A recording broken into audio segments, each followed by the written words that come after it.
Peggy 18.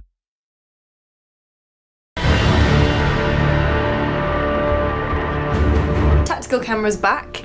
What was the rationale for bringing it back? We do speak to our fans a lot, and we looked at what people loved about Dragon Age Origins and what they loved about Dragon Age 2. And there was definitely a sense that people wanted to be more thoughtful in combat. So the tactical camera is a great way to do that. So it allows you to pull the camera all the way up, pause the game, and have a think about the battlefield and sort of pan around and sort of see what's happening, what enemies you're facing against, where they're positioned, what they're doing, and then issue orders to particular characters in your party. Examples of it would be, there might be a choke point.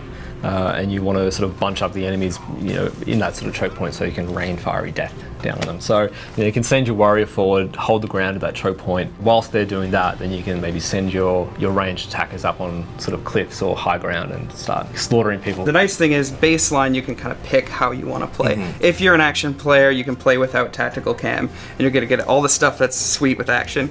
If you like to, take time out of the equation, moment to moment, think through every single move, then tactical cam lets you do that. I'm kind of more straight in the middle, so I'll start off a fight in tactical cam, scout the area, see what I'm up against, then I'll maybe dive in with action after putting in a couple commands through tac cam, and then if things get really crazy, sometimes I need to just take a step back and be like, okay, everybody stop, because I need to know what to do now. It can be somewhat of a pressure valve for players. They can feel sometimes overwhelmed with how much is going on.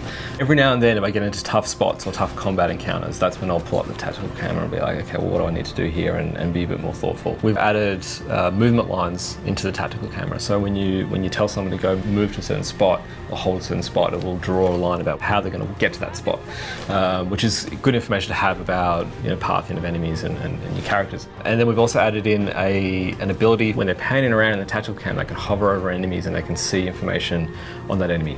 And the more that you research and the more that you fight that type of enemy, the more information is going to be available to you.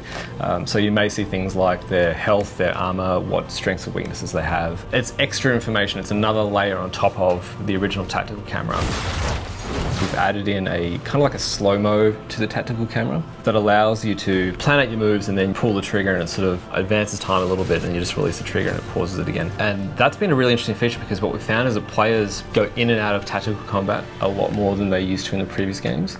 So in Origins, it was very much like players would either play in tactical or in action in real time, and they never really go between the two. In Inquisition, we're finding that they're definitely going in and out a hell of a lot more. So I think that'll feel a lot more fluid and a lot more seamless experience as they play through.